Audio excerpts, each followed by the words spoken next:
They're not going to do shit. At the end of the day, they can't do shit. If he thinks we can't do something, you're going to look at this judge and think I can't do something, young man. You're going to learn a big. Today, we're in Judge Simpson's courtroom, and this one's about to get wild. I'm sitting here watching this guy who thought it was a genius move to cut off his tether. Like, that was somehow going to solve his problems. And now he's asking the judge to reinstate his bond. I don't know about you guys, but if I ripped off court-order jewelry, I'd be hiding under a rock, not standing in front of a judge with a straight face. To me, that's not just bold.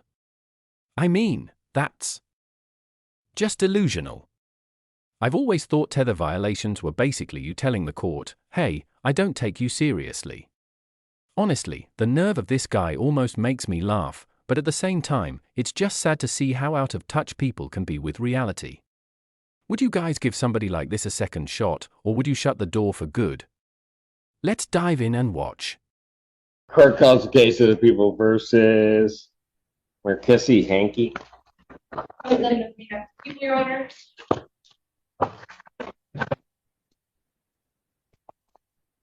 Good afternoon, Your Honor. Attorney Kevin Hassan, except one.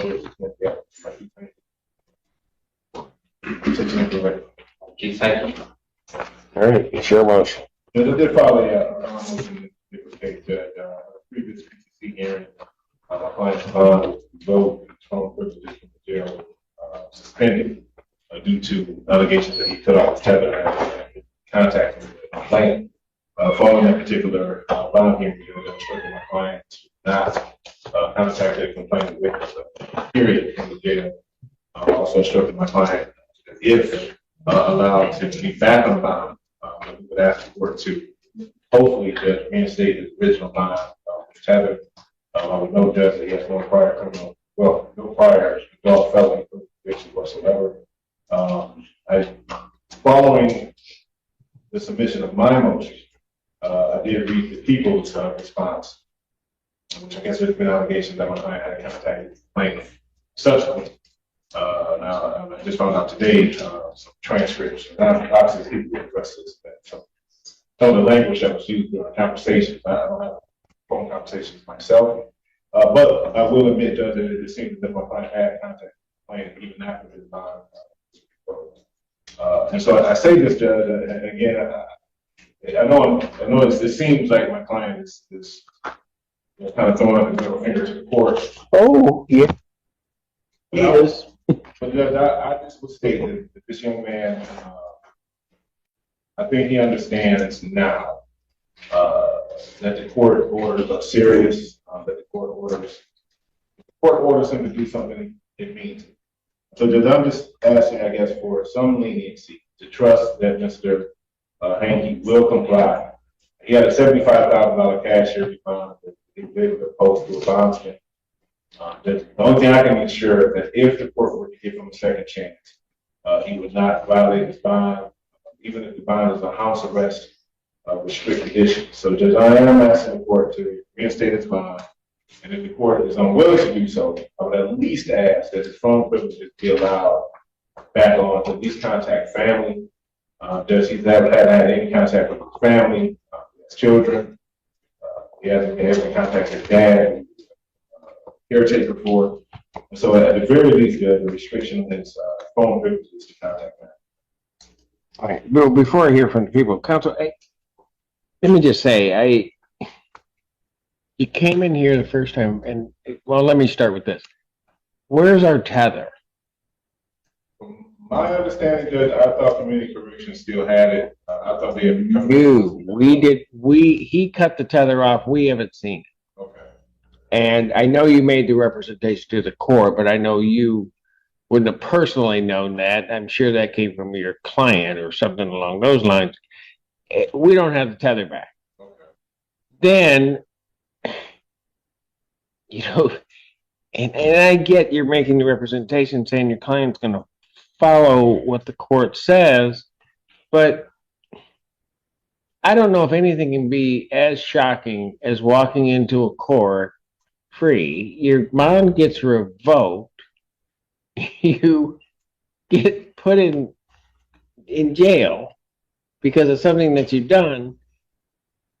and then you still go about violating the court's order.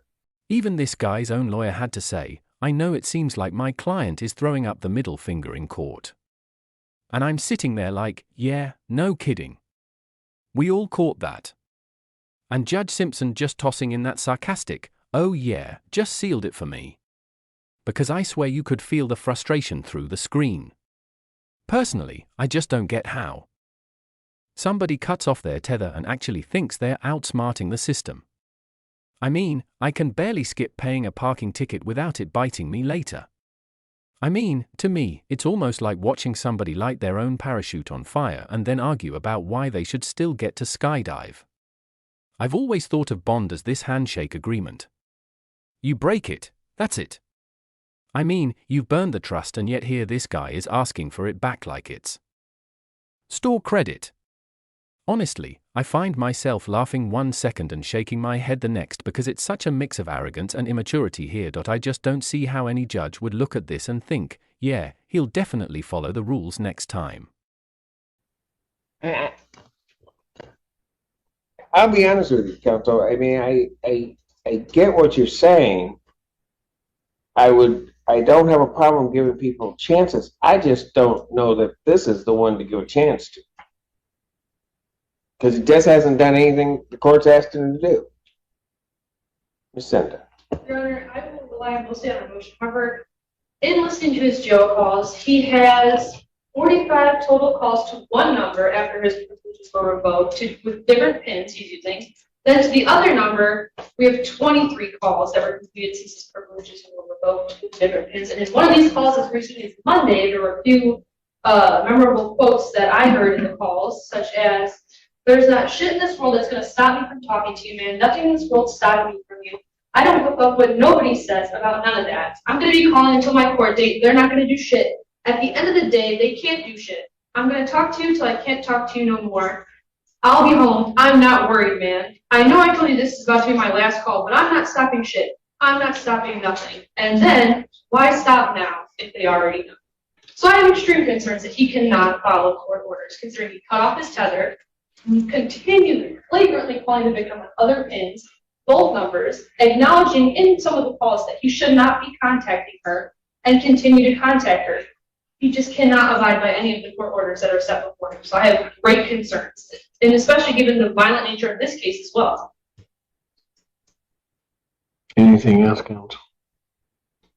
I mean, counsel, does your client want me to just request to the jail that they put him in solitary so that he has no contact with anyone, can't use their PIN number? If he thinks we can't do something, and if particularly you're going to look at this judge and think I can't do something, young man, you're going to learn a big lesson. So I definitely don't want that. My client. Well, he needs to, and I don't mean to interrupt you, counsel, but he needs to understand. You can say all that stuff. You are not that big, not that bad. Now, if you want to play with me, this is the kid say, mess around and find out. I guess that's not the quote, but yeah, it's close, but I did pretty good. I said it okay, right now. All right. So just, if I may, just briefly, my client would like to. Go ahead. I want to apologize. I don't think I'm being bad at all. It's breaking by myself.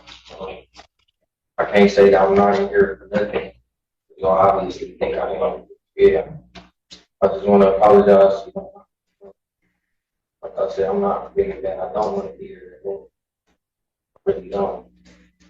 Truly. Again, please show mercy. Please. That's all that matters.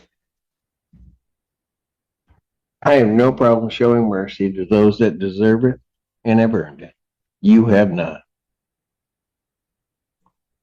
Motion for bond reduction or any change is denied. His bond will continue as revoked. Thank you, Judge. And for the record, this is also, from my understanding, the PCC. Yes, sir. Is all discovery complete? And I would ask if possible, if possible.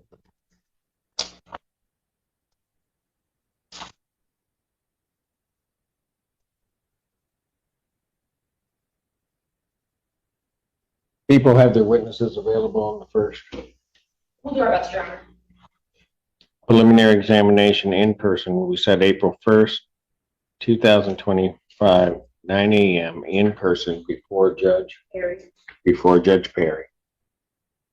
And Your Honor, I did want to make it clear where I did contact the jail yesterday, and they have blocked both of victims' new numbers and old numbers, so there should not be any More calls coming through.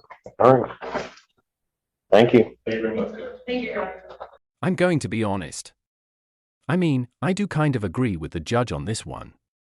I do not think this guy deserves another chance. And I really don't believe for a second he's going to do what the court is asking.